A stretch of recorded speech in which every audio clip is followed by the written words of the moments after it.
Assalamualaikum warahmatullahi wabarakatuh. Selamat pagi atau sore atau malam. Eh, Baik, mudah-mudahan semua selalu pada sehat ya. Nah, untuk materi selanjutnya, untuk mata kuliah Sistem Referensi Geodesi yang masuk ke minggu ke-11, kita akan mendiskusikan melanjutkan terkait dengan datum ya, mereview sedikit, dan kemudian pokok utama dari diskusinya adalah tentang transformasi datum statik begitu. Baik. Nah, untuk itu maka ada capaian pembelajaran di mana diharapkan mahasiswa setelah selesai kita mendiskusikan materi minggu ke-11 ini, ada 4 poin yang ingin harapannya bisa direalisasikan. Pertama adalah bagaimana persamaan umum dari transformasi datum untuk datum statik. Kemudian yang kedua, jelaskan parameter datum statik itu apa saja ya. Kemudian yang ketiga adalah jelaskan persamaan dan perbedaan metode transformasi datum untuk metode Bursawov dan metode Molodensky-Badekas. Ya. Kedua metode ini umum digunakan atau biasa digunakan sebagai standar untuk metode transformasi datum. Kemudian yang keempat adalah harapannya mahasiswa dapat menggunakan kedua metode tersebut, yaitu Bursawov dan Molodensky-Badekas melalui penyelesaian transformasi datum antara dua datum jika diketahui kedua datum mengandung kesalahan ya. Gitu. Baik, nah sebelum kita memulai materi untuk transformasi datum statik, saya terlebih dahulu akan mereview kembali mengenai datum begitu ya.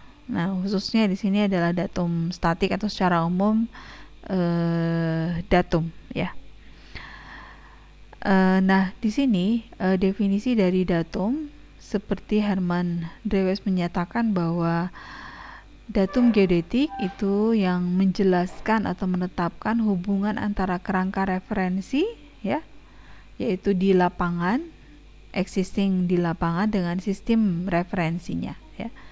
Di mana di dalam sistem referensi itu ya terdiri dari beberapa kesepakatan atau alokasi besaran-besaran parameter dari sistem referensi, misalnya terkait dengan koordinat origin, orientasi sumbu-sumbu koordinat ya, kemudian satuan skala dan parameter sistem referensi ya, atau model bumi. Atau di sini juga ya disampaikan bahwa the National Geodetic Survey defines a geodetic datum as a set of constant specifying the coordinate system used for geodetic control. For example, for calculation the coordinate of the point on the earth included the utilized reference model, in this case ellipsoid and geoid. Nah, kemudian seperti kita ketahui bahwa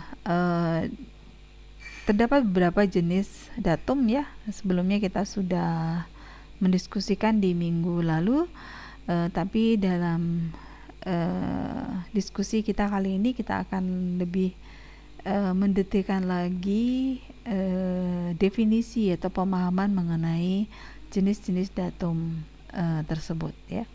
Jadi seperti kita ketahui ada 3 jenis datum, yaitu datum statik, datum semi-dinamik, dan kemudian datum dinamik ya.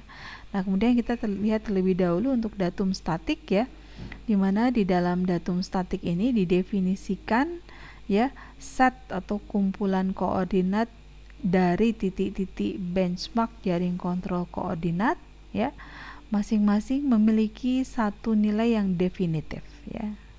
Jadi set koordinatnya itu hanya satu nilai yang definitif, dan ini bersifat tetap dalam semua sistem waktu. Jadi sejak didefinisikan sampai kemudian suatu saat akan diganti oleh datum yang lainnya, maka datum statik itu didefinisikan koordinatnya itu tetap ya, satu nilai definitif.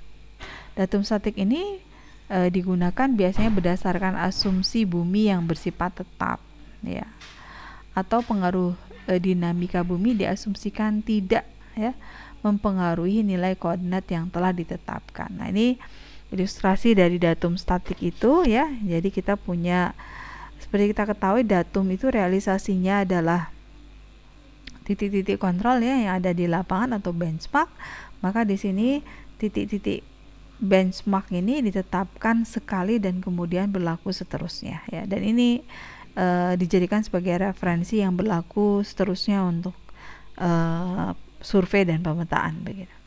Kemudian yang kedua adalah datum semi dinamik, di mana di datum ini didefinisikan koordinatnya atau set koordinat dari titik-titik benchmark jaring kontrol koordinat ini ya, masing-masing memiliki satu nilai yang ditetapkan pada epoch reference tertentu ya, atau biasa dinamakan juga freeze koordinat begitu ya. Jadi di sini nilainya itu ditetapkan satu nilai ya, tetapi ini hanya berlaku untuk satu epoch referensi tertentu begitu ya. Kalau yang tadi statik bahwa didefinisikan satu nilai dan itu berlaku untuk seterusnya. Nah, kalau yang semi dinamik ini ya memiliki satu nilai atau didefinisikan satu nilai tetapi hanya ditetapkan berlaku hanya untuk epoch referensi tertentu ya. Sebagai contoh misalnya epoch referensinya adalah 1 Januari 2000 ya, atau biasa dinamakan epoch 2000. Dengan adanya epoch referensi tersebut, kita dapat mengadopsi pengaruh geodinamika dan deformasi terhadap set koordinat ya, dengan pendekatan model deformasi yang disusun berdasarkan model geodinamika dan deformasi yang berlaku dalam epoch tersebut. Nah, ilustrasi dari datum semi dinamik seperti ditunjukkan ya di gambar ini ya, didefinisikan, di mana definisikan epoch reference-nya. Jadi di sini ya benchmark-nya ditetapkan satu kali tetapi terhadap epoch reference tertentu. Contohnya misalnya ini epoch 2000 ya. Nah, kemudian pengukuran berikutnya dia akan direferensikan terhadap epoch 2000 ini ya. Nah, suatu saat jika ya model atau pengaruh geodinamika dan deformasinya ini sudah sangat besar ya, melebihi dari pendefinisian atau ketelitian dari benchmark atau datum yang semi dinamis yang sudah ditetapkan, maka kemudian dilakukan redefinisi untuk datum semi dinamik ini begitu ya. Jadi ini ada beberapa kali pendefinisian ya yang di-freeze pada epoch reference disesuaikan dengan seberapa jauh pengaruh model geodinamika dan deformasi terhadap datum semi dinamik ini ya, atau ketelitian datum semi dinamik ini. Dan yang berikutnya datum dinamik, di mana di dalam datum dinamik ini ya didefinisikan ketika set atau kumpulan koordinat dari titik-titik benchmark jaring kerangka kontrol masing-masing nilainya berubah ya. Nilainya berubah-ubah dalam fungsi waktu ya.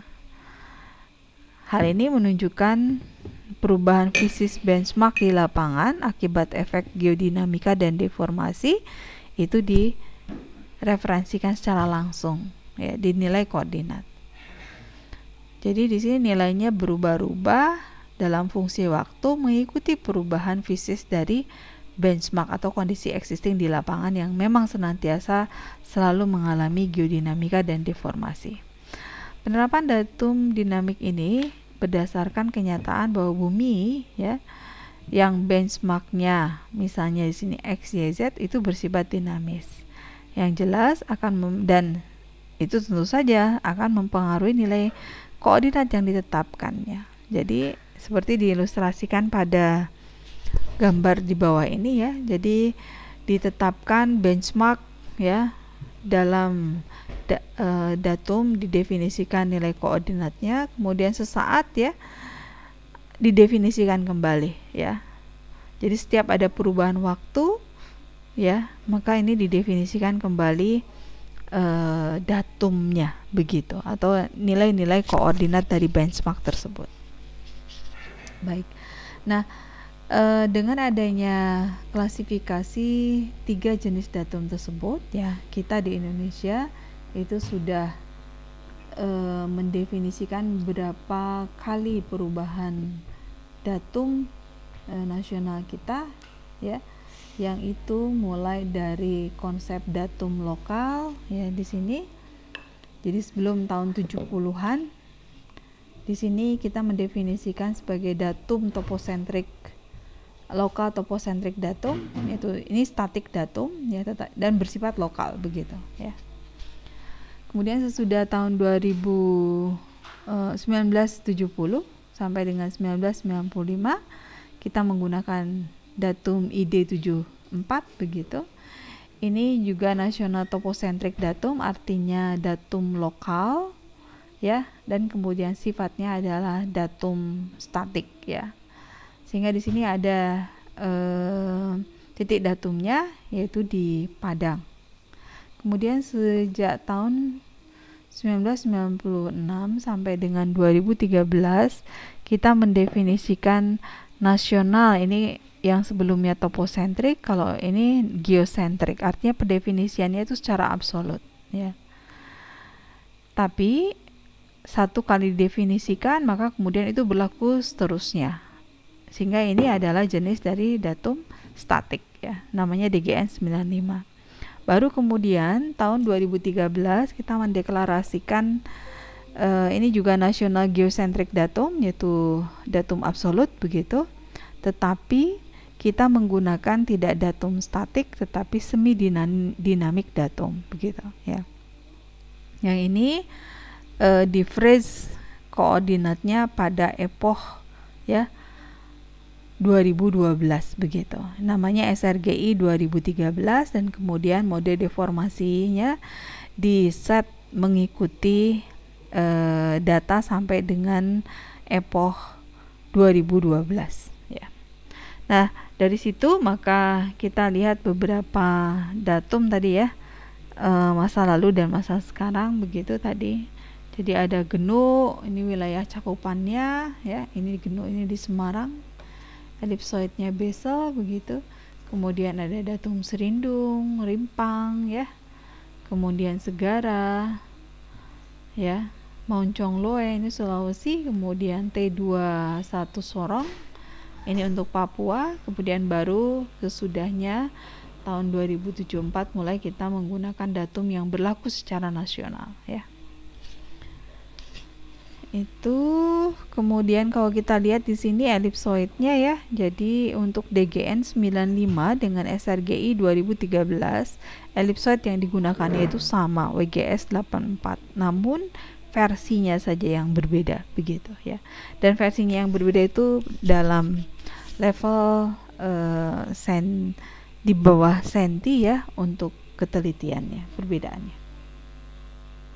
Nah, kita mengetahui, ya, misalnya seperti kasusnya di Indonesia, ini terdapat banyak perubahan datum, sehingga kemudian di setiap datum itu kita sudah melakukan proses survei dan pemetaan.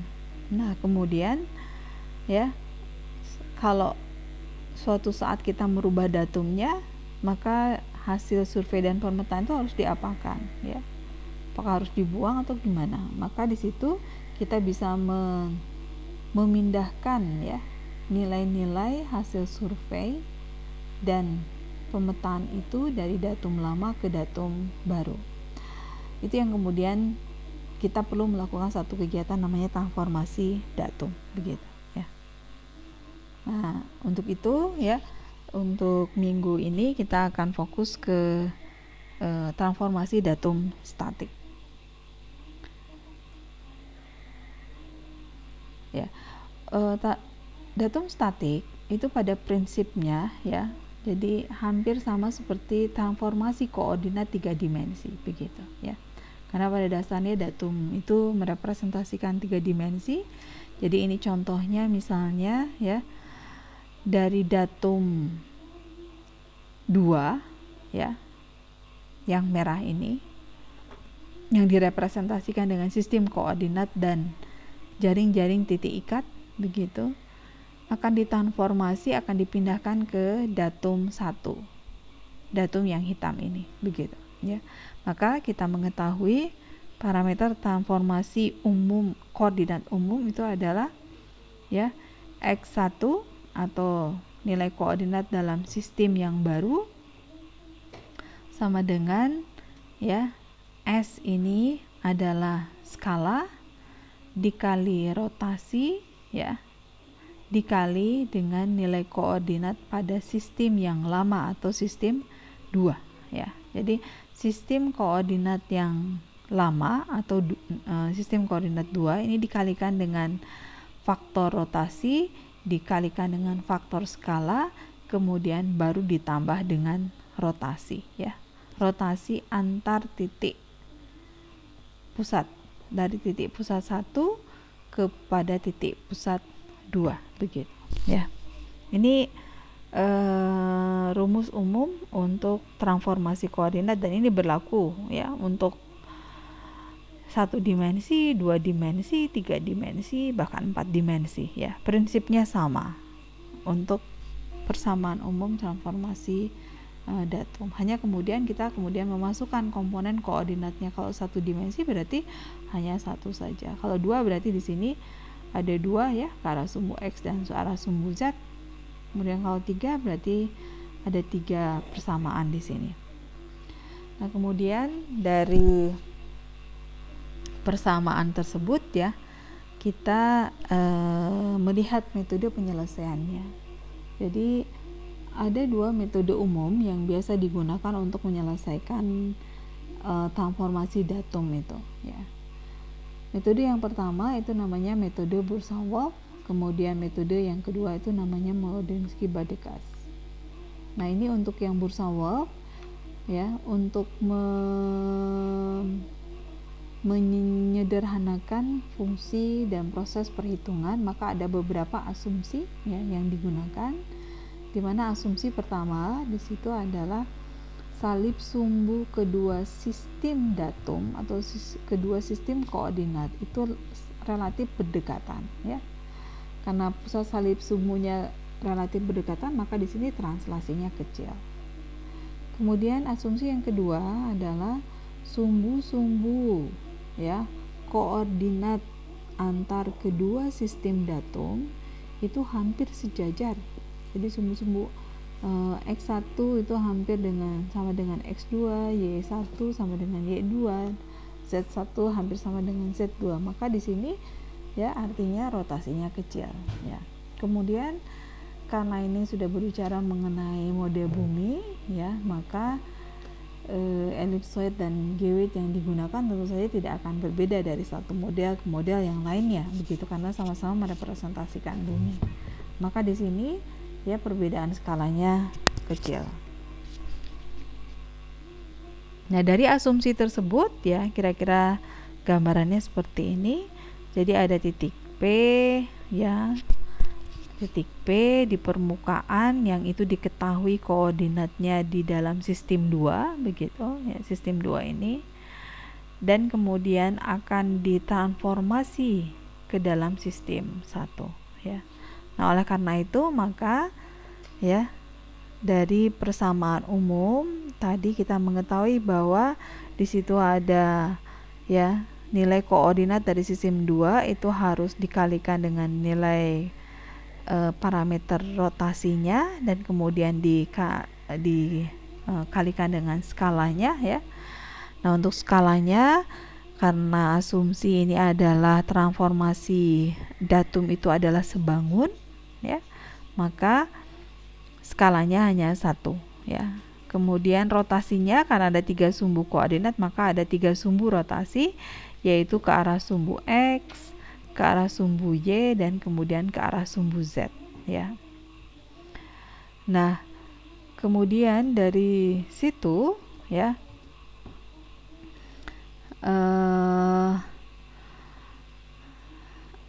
kita juga melakukan pergeseran dari titik pusat ya koordinat sistem 2 ke sistem 3, dan kita ada 3 arah pergeseran, yaitu ke arah sumbu X, TX, kemudian ya TX, TY ya, dan kemudian TZ begitu ya. Nah, oleh karena itu maka dalam transformasi datum 3 dimensi, maka di situ terdapat 7 parameter transformasi untuk menghubungkan dari sistem 1, datum 1 ke sistem 2 atau datum 2 ya. Ini. Jadi di sini fungsinya adalah T ya, translasi arah sumbu X, Y, Z 3 ditambah tadi karena skalanya kecil, maka di sini kita menggunakan faktor skala ya, dan kemudian kita tambah ke dengan 1 begitu ya, untuk memudahkan hitungan. 1 ditambah faktor skala, baru dikalikan rotasi ya, arah sumbu X, Y, dan Z, dan itu kita kalikan dengan nilai koordinat pada sistem 2. Kemudian di sini X-nya kita pindahkan ke kanan, maka kita peroleh minus X1 ya. Nah, dari situ maka kemudian kita satu persatu melihat ya terkait dengan penyelesaian dari parameter transformasinya ya. Jadi di sini proses transformasi dikalikan skalanya, disamakan ukuran panjangnya ya, ukurannya, maka dikalikan skala, kemudian disamakan dihimpitkan sumbu-sumbu koordinatnya di sini ya, sehingga sumbu X2 itu berimpit dengan sumbu X1 ya, Y2 berimpit dengan Y1 ya.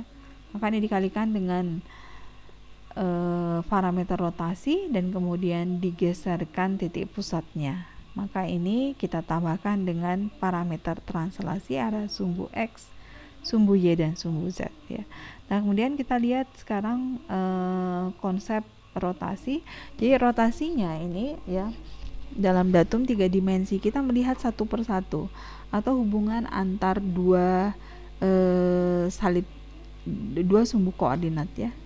Jadi misalnya kalau kita akan merotasikan prinsipnya ini ya.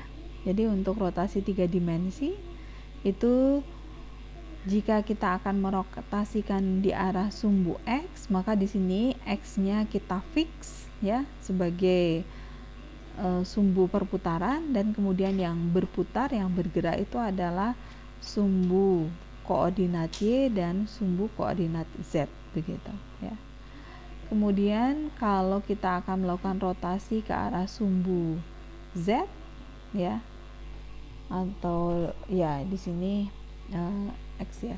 Nah, ini sumbu Y begitu ya. Maka Y-nya itu adalah ini ya, kita putar, maka yang berrotasi itu adalah sumbu X dan sumbu Z saja. Sedangkan kalau kita akan merotasi sumbu Z ya, pada arah sumbu Z, maka sumbu Z-nya kita fix, maka yang berputar itu adalah sumbu X dan Y saja ya.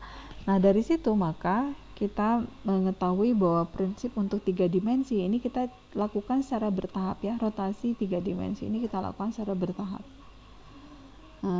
Jadi ke arah sumbu X lebih dahulu, maka yang diputar adalah sumbu Y dan Z begitu. Nah, dari situ maka kemudian kita bisa menggunakan ya rotasi 3 dimensi ini dengan prinsip rotasi 2 dimensi begitu ya, yang sudah kita pelajari dulu di mata kuliah sistem transformasi koordinat begitu ya. Jadi di sini misalnya ini akan ke arah sumbu Z ya, maka yang berputar ini yang kita rotasikan itu adalah sumbu X dan Y begitu ya. Z-nya kita fix. Demikian seterusnya kalau ke arah sumbu X dan ke arah sumbu Y ya, X dan Y begitu. Maka contohnya misalnya ini ke arah sumbu Z ya, yang kita rotasi adalah sumbu X dan sumbu Y, maka kita lihat di sini ya, hubungan antara di sini perbedaan antara sumbu X dan sumbu Y itu direpresentasikan dengan C ini ya. Maka kemudian kita mengetahui sin C itu sama dengan Y ya, besarnya Y di sini dikali R, dibagi R, maaf ya, dibagi R Nah, sekarang kemudian kita dapatkan jadi Y sama dengan R dikali sin psi gitu. Kemudian untuk cosnya ya, di sini cos psi sama dengan X ya, X adalah ini X dibagi R ya, maka kemudian kita akan dapatkan ya nilai cos psi nya, maka X sama dengan R cos psi ya. Nah, kemudian berikutnya kita akan menghitung nilai ini ya, tidak Y tetapi Y aksen yang ini ya. Maka di sini setelah kita sinkan lagi si dengan V begitu ya. Maka di sini Y aksen itu sama dengan R sin dalam kurung ya, Pi dan plus C ya. Kemudian untuk X sama dengan R cos ya, V ditambah C begitu ya. Nah, ini prinsip ini kita gunakan ya. Tadi ini misalnya persamaan ini adalah persamaan rotasi ke arah sumbu Z. Nah, pada saat kita melakukan rotasi ke arah sumbu X dan ke arah sumbu Y, prinsip yang sama kita gunakan ya. Nah, dari situ maka kemudian ya, tadi dari persamaan ini kemudian kita dapatkan ya. Ini aturan dari sinus R sin ya, dua sudut sama dengan R sin psi cos psi tambah R cos kali sin begitu ya. Dan kemudian kita juga tahu ya, R sin ini itu sama dengan Y, maka ini sama dengan Y cos psi ditambah ini sama dengan X ya, ditambah X sin psi begitu ya. Kemudian untuk yang arah sumbu untuk X nya ya, X sama dengan tadi kita dapat dari sini ya, X sama dengan R cos ya, dua sudut tadi. Kemudian kita gunakan aturan untuk penjumlahan cos ya, maka kita dapatkan R cos cos dikurangi R sin sin ya. Dan kita tahu R cos ini sama dengan X, R sin sama dengan Y, maka kita dapatkan persamaan ya untuk Y aksen dan X aksen. Dan kalau kita tuliskan ya, di sini X2 itu sama dengan X1 cos ya. Ini ya, kita gunakan yang X dulu. Dikurangi Y sin, kemudian Y sama dengan kita gunakan yang ini, Y cos ditambah X sin. Dan kalau kita tuliskan dalam bentuk persamaan matriks, maka X2 ya sama dengan di sini matriks rotasinya cos min sin cos dikali